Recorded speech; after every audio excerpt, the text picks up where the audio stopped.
When my half-brother, the golden child, got married, my dad covered all the expenses, but he couldn't even spare a kind word for me. You know that feeling of always coming second, or maybe not even being on the list? Yeah, that's pretty much my life. My name's Aiden, and for as long as I can remember, my dad Greg has made it obvious who his favorite child is. Spoiler, it's not me. Growing up, it wasn't always so clear. My parents split when I was 6, and a couple of years later, Dad married Stephanie. That's when Mason entered the picture. Mason was Stephanie's son from her previous marriage, but you'd never guess that by the way my dad treated him. From the very beginning, it felt like I was being slowly pushed out of the spotlight. Mason could do no wrong, while I was always an afterthought. Fast forward to now, I'm 27, and Mason just had the wedding of the year. Seriously, it could have been on one of those reality TV shows. There was a 5-course meal, a live band, and some fireworks that probably cost more than my whole annual salary. Dad covered all of it, every penny. He looked like the proudest father alive the entire time. It was hard to watch, not because Mason didn't deserve to be happy, because he does, but because it was such a stark contrast to how Dad reacted when I told him about my engagement to Harper. Harper and I have been together for 3 years. She's my rock. Funny, smart, and the kind of person who makes you believe in love again. I proposed to her a few months ago in the park where we had our first date. It wasn't flashy, but it was perfect for us. When I called Dad to share the news, I was met with silence, followed by a gruff, are you sure you're ready for that kind of responsibility? No congratulations, no excitement, just doubt. Meanwhile, when Mason announced his engagement to Ava last year, Dad threw a dinner party at his country club to celebrate. He gave this long speech about how proud he was of Mason and how Ava was the perfect addition to the family. It felt like a slap in the face. I tried to brush it off at first. I told myself maybe Dad was just worried about me. After all, Harper and I don't have the kind of flashy careers Mason and Ava do. Mason's a financial analyst who's always traveling for some big meeting, and Ava is an influencer with 1 million followers and a lifestyle brand. Harper and I, on the other hand, are pretty normal. I work in tech support and she's a kindergarten teacher. We're not rich, but we're happy. Apparently, happiness isn't enough for my dad. The week before Mason's wedding was a whirlwind. Welcome dinner, rehearsal dinner, spa day for the bridal party, and golf for the groomsmen. Dad was in his element, schmoozing with everyone and making sure every little detail was perfect. He even gave Mason a vintage Rolex as a wedding gift. As for me, I got a text the day before the wedding asking if I'd picked up my suit from the tailor. No, hey, how are you? Or we're looking forward to seeing you. Just a logistical reminder. When the wedding day arrived, I felt like an outsider at someone else's family event. Stephanie was buzzing around, making sure Mason and Ava had everything they needed. Dad gave a speech during the reception about how Mason was the son he'd always dreamed of. I stood there holding a lukewarm glass of champagne, wondering if Dad even remembered I existed. Harper noticed, of course. She always does. After the speech, she squeezed my hand and whispered, "Are you okay?" I nodded, but honestly, I wasn't. I felt invisible. Later that night, as Mason and Ava had their first dance under a canopy of twinkling lights, I caught my dad watching them with this look of pure pride. I tried to remember if he'd ever looked at me that way. I couldn't. By the time the night ended, I was exhausted. Harper and I left early, sneaking out before the after-party even started. On the drive home, she gently brought it up. "Aiden, I know it's hard, but maybe you should talk to him. Tell him how you feel." I shook my head. What's the point? He's never going to change. But deep down, I wasn't sure that was true. Maybe he could change. Or maybe I just wanted him to care enough to try. That night, lying in bed, I couldn't keep pretending that it didn't hurt. Watching my dad go all out for Mason's wedding was hard enough, but his complete indifference to my engagement felt like a gut punch. I've always tried to stay close to him, but now I'm wondering if it's worth it. Maybe it's time to stop chasing someone who doesn't want to be caught. The days after Mason's wedding were rough. Harper kept urging me to talk to Dad, but every time I thought about confronting him, I felt this aching emptiness in my chest. What was I supposed to say? Hey, Dad, I know you think Mason is God's gift to the world, but could you spare me some crumbs of validation? Yeah, that would go over well. Instead of dealing with my feelings, I threw myself into work. Fixing tech issues wasn't some grand distraction, but at least it kept my mind occupied. Harper, as patient as ever, gave me space, but also kept offering gentle reminders that avoiding the issue wasn't the solution.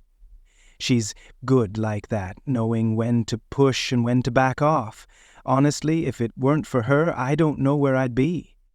A week after the wedding, I finally got a call from Dad. At first, I thought maybe, just maybe, he was calling to check in or apologize for dismissing my engagement. But no, it was about Mason. "Hey, Aiden," he started, his tone casual, like we were old friends.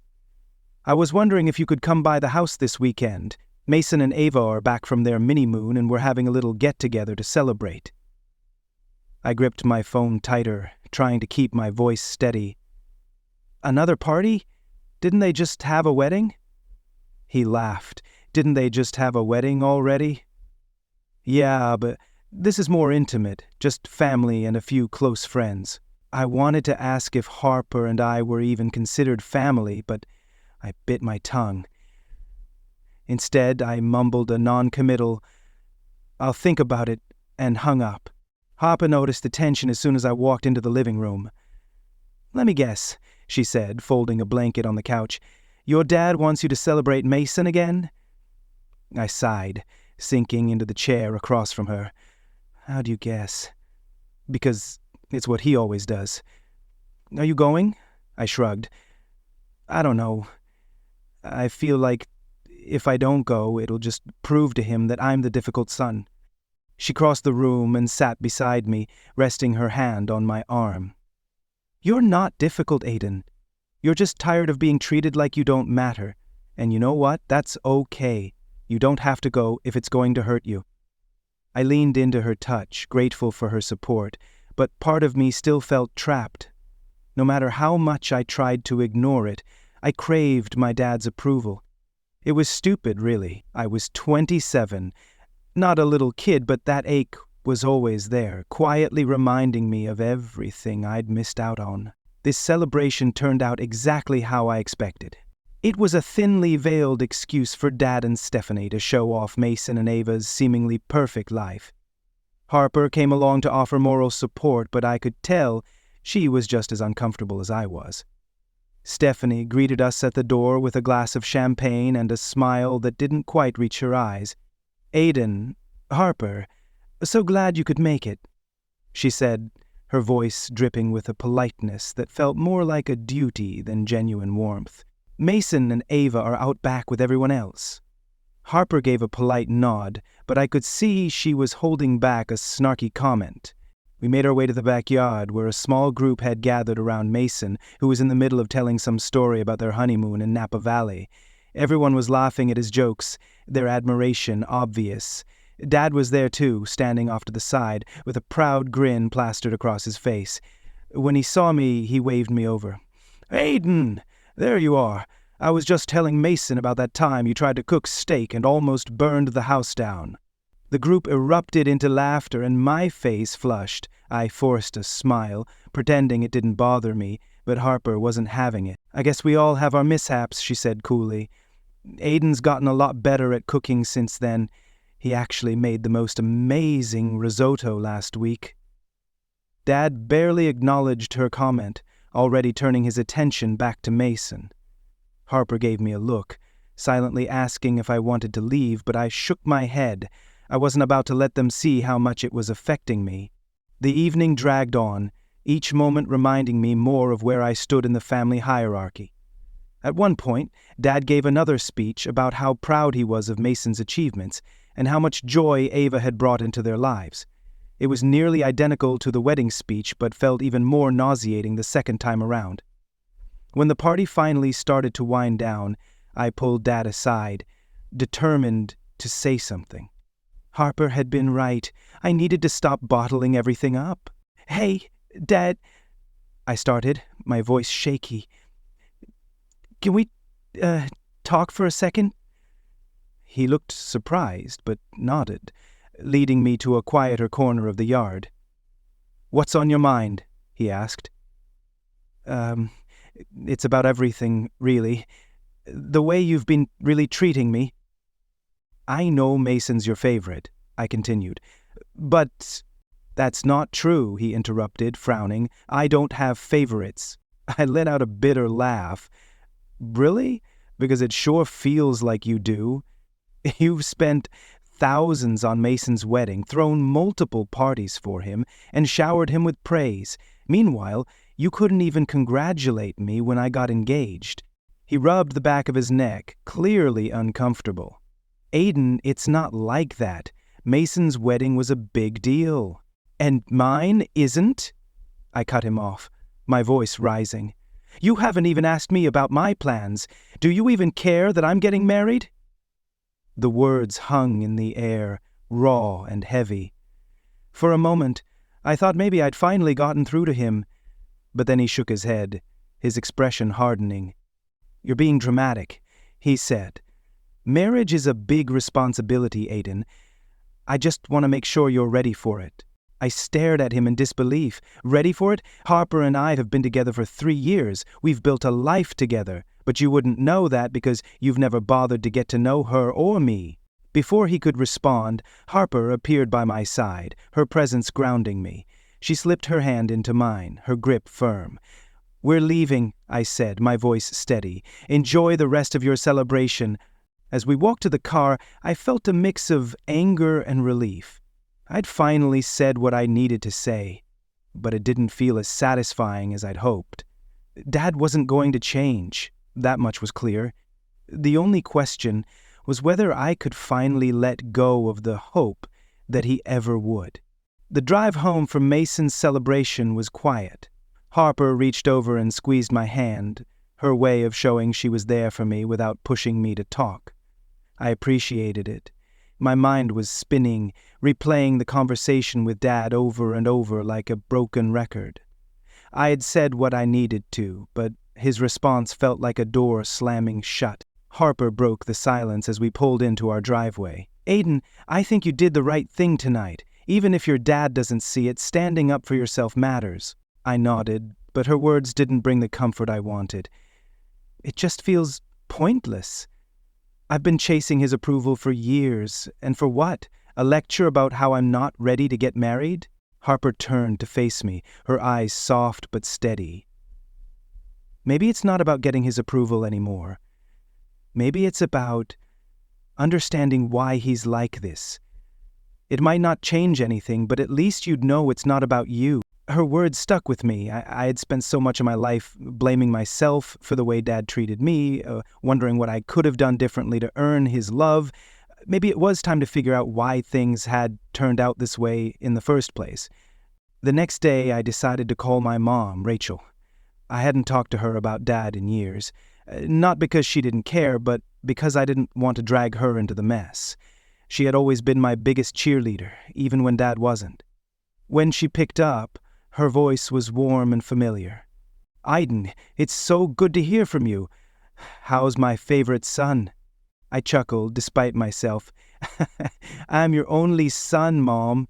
"Exactly, which makes you my favorite," she teased. "What's going on? You sound stressed." I hesitated for a moment before diving in. "It's Dad. Things are worse than ever.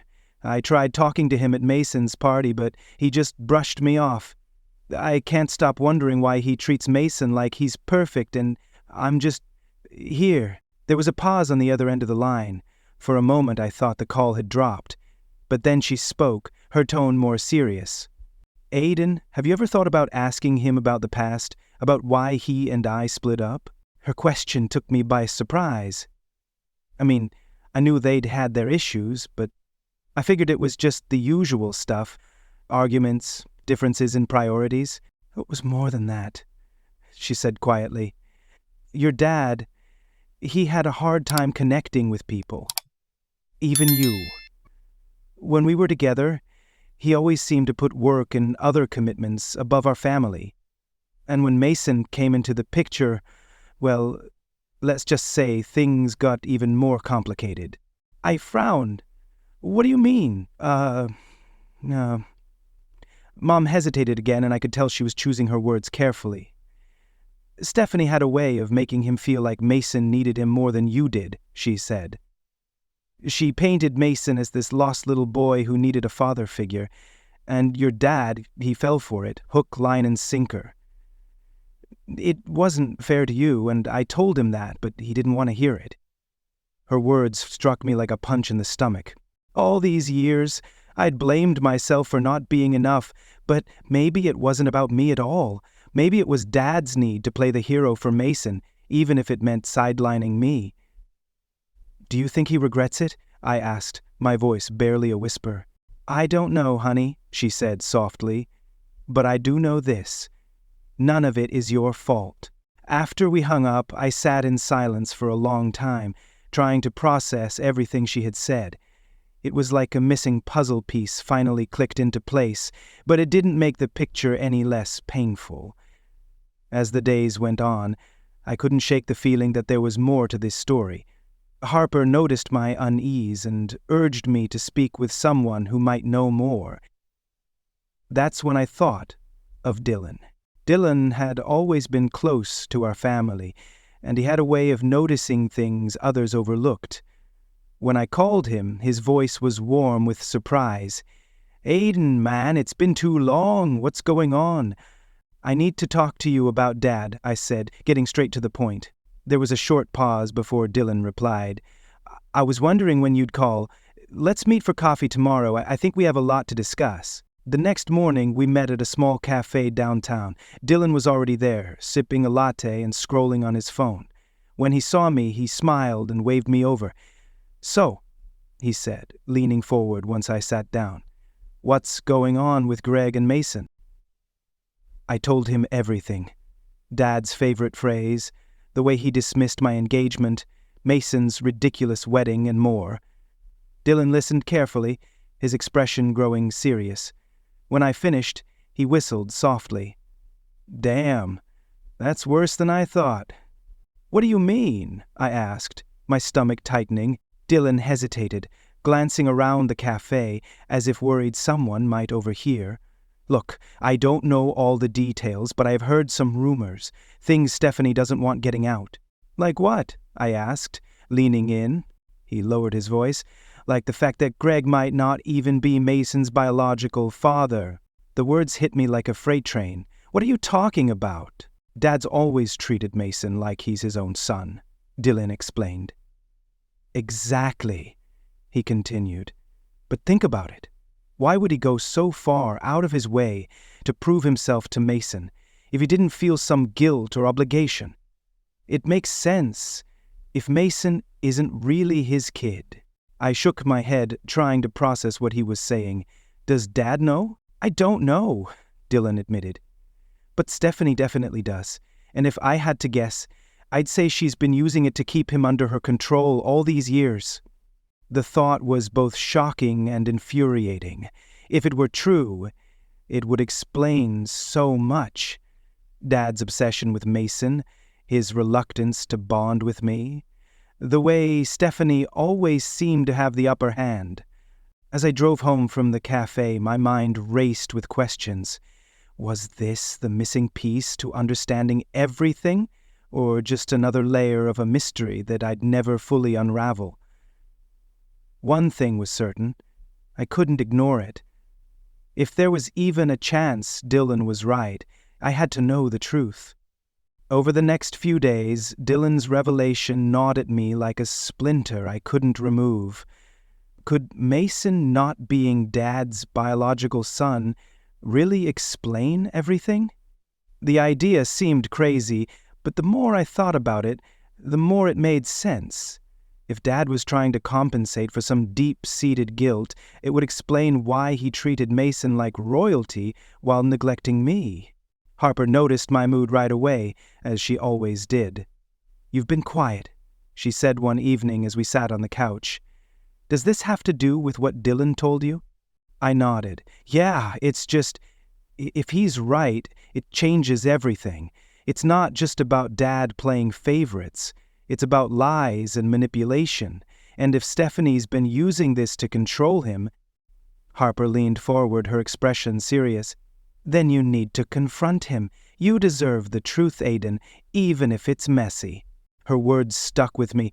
I wasn't sure I wanted to confront Dad. It wasn't exactly my idea of a good time, but she was right. I needed answers, no matter how painful they might be. The opportunity came sooner than I expected. One Saturday morning, Dad called me out of the blue, asking if I could come by the house to talk. His tone was neutral, which was an improvement over our usual conversations, so I agreed. Harper offered to come with me, but I told her I needed to do this on my own. When I arrived, Dad was in the backyard trimming the rose bushes Stephanie had planted years ago. He looked up when I approached, surprise flashing across his face. "Aiden," he said, wiping his hands on his jeans. "Thanks for coming." I folded my arms, trying to steady myself. "You said you wanted to talk." He nodded, motioning for me to sit in one of the patio chairs. "I've been thinking about what you said at Mason's party, how you feel like I've been favoring him over you." I raised an eyebrow and he sighed, running a hand through his graying hair. "I won't lie to you, Aiden. I haven't been the father you deserved. I've made mistakes." "Mistakes?" I interrupted, my voice sharp. Dad, this isn't about forgetting a birthday or missing a soccer game. This is about years of you treating me like an afterthought while going out of your way for Mason. Don't tell me it was just mistakes." His face hardened, and for a moment I thought he was going to shut down. But then, surprisingly, he spoke. "You're right," he admitted. "It's more than that. I've spent so much time trying to prove something to Mason, to myself, and in the process, I hurt you. I see that now. It wasn't the apology I had dreamed of, but it was a start. Still, I couldn't let it go. Not after what Dylan had told me." "What?" I asked, my voice softer now. "Why did you feel like you had to prove something to Mason?" Dad looked away, his jaw tightening. "It's complicated. Try me," I urged. He hesitated for a long moment before finally speaking, his words heavy and raw. "Mason's not biologically mine." The words hung in the air, bitter and sharp. Even though I had suspected it, hearing him admit it out loud felt like a punch to the gut. "I found out after Stephanie and I tied the knot," he continued. "She revealed the truth to me, that Mason's father left before he was born. She said Mason needed a father figure, someone stable, and I wanted to be that for him. Anger began to rise within me. So what you're saying is you decided to compensate for his absentee father by becoming one for him and forgetting about me in the process." "It wasn't like that," he said, his voice rising. "I never meant to push you away, Aiden, but Mason was different. He needed me in ways you didn't." I stood up, unable to sit still any longer. "That's such crap, Dad. I needed you too. I still do. But you spent so much time trying to fix someone else's broken pieces that you didn't even notice mine." Dad looked at me, his face full of pain. "I don't know how to fix this." "Maybe you can't," I replied, my voice cracking. "But you could have tried. You still can, if you care enough to do it." Before he could respond, we heard the sliding glass door open. Mason stepped onto the patio, his face dark with confusion and anger. "What the hell is going on out here?" he demanded, glancing between us. "Nothing that concerns you," I snapped. But Mason wasn't having it. "Don't give me that," he said, stepping closer. "I heard what you said. Are you seriously trying to make this about you, Aiden? After everything Dad's done for you?" I laughed bitterly. "Everything he's done for me. Are you kidding, Mason? This isn't about you being spoiled or entitled. It's about Dad spending our whole lives pretending I didn't exist, while putting you on a pedestal." Mason's jaw clenched, but before he could retort, Dad stepped between us. "Enough," he said, his voice firm. "This family has enough problems without you two tearing into each other." I shook my head and took a step back. "You know what, Dad? Maybe Mason's right. Maybe this isn't about me anymore. But I'm done fighting for scraps of your attention. If you ever figure out how to be a real father, you know where to find me." With that, I walked away, leaving both of them standing there in stunned silence. When I got home, Harper was waiting for me, concern written all over her face. "How did it go?" I sank onto the couch, running a hand through my hair. "It was a disaster. He admitted Mason's not his, but it doesn't change anything. He still doesn't get it, and Mason overheard, so now there's that mess to deal with." Harper sat beside me, resting her hand on my arm. "I'm proud of you for confronting him. That took courage, Aiden." "Yeah, well, it didn't fix anything." "Maybe not," she said softly, "but at least you're not carrying the weight of it alone anymore. That's something." She was right. It wasn't the resolution I had hoped for, but it was a step forward.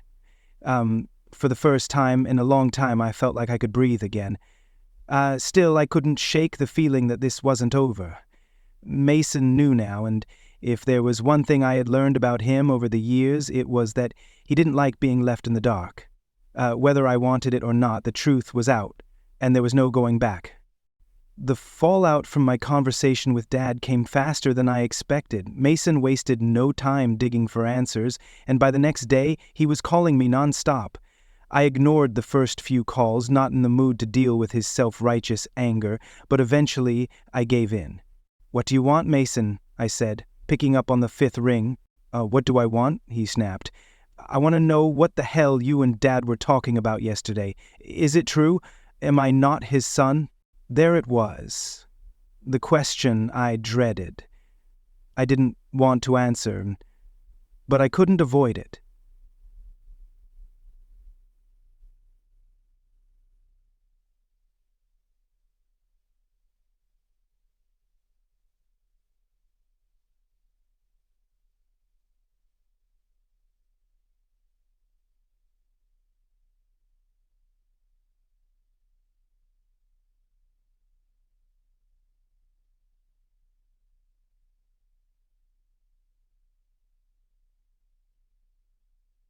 "I don't know, Mason," I said carefully. "That's why I wanted to come on the show. They sometimes trigger me."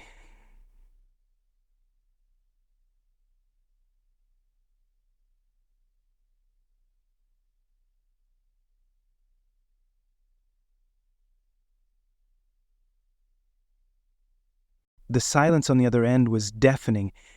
For a moment I thought Mason had hung up, but then I heard him exhale sharply.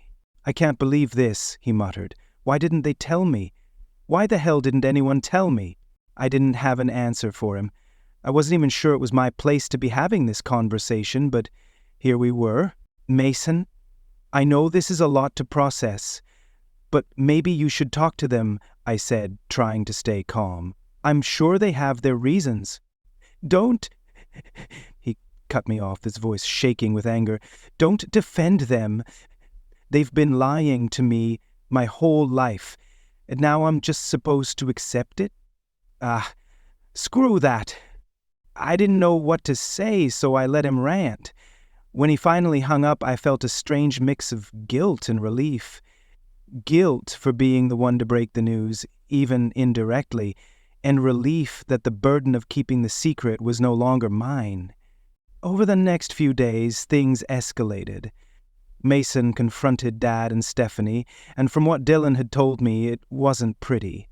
Mason felt betrayed, and honestly, I couldn't blame him. But at the same time, I couldn't ignore the irony.